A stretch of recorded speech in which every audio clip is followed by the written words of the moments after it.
দিয়ে দাও। না আমি আগে আবার কেন লাগাবো? আমি তোমাকে নিয়ে যাব না তো। তুমি এগুলো কেন খুলে ফেলছো? এই জন্য আমি তোমাকে নিয়ে যাব না। হুম। একটু তুলি দাও। আমি তোমাকে নিয়ে যাব না তো বাজারে আমার সাথে। তুমি এটা কেন খুলে ফেলছো? আম্মু রাবারটা দিয়ে দাও। না আমি লাগাই দিব না তো। আমি এত কষ্ট করে একবার লাগাইছি না, তুমি এটা খুলে ফেলছো না আবার। না। আমি এই জন্য তোমাকে নিয়ে যাব না। নিয়ে যাব না আমি। তুমি এটা খুলে ফেলছো কেন? তুমি এটা খুলে ফেলছো কেন আগে সেটা বলো।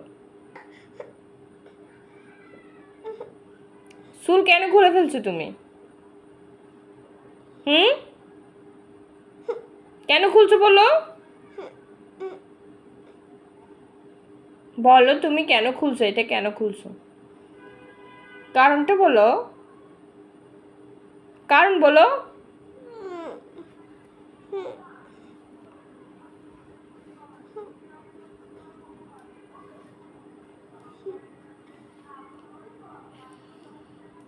আমি তোমাকে নিয়ে যাব না। আমি এখন একা একা চলে যাব। তুমি তুমি ক্লিপ, হেয়ার ক্লিপ খুলে ফেলছো। আমি পুরটা দেবো। হুম? পুরটা। ফুচকা? হ্যাঁ। ফুচকা খাবা তুমি? তোমাকে ফুচকা নাম কে শিখাইছে বলো? ফুচকা তুমি কালকে খাইছো না? তুমি ফুচকা খাইতে পারো? হুম? খাইতে পারো? সত্যি?